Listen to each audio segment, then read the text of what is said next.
How to change your TikTok region. So here is how to change your TikTok region or country location. First of all you have to do is open the TikTok app on a mobile device and make sure that you are logged into your TikTok account. Once in there, go to your profile by tapping on the profile icon at the bottom right corner. Then tap on the three lines at the top right corner of your screen from your profile.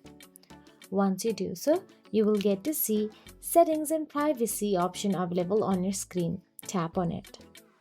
Once you tap on it, tap on the Account option available at the top.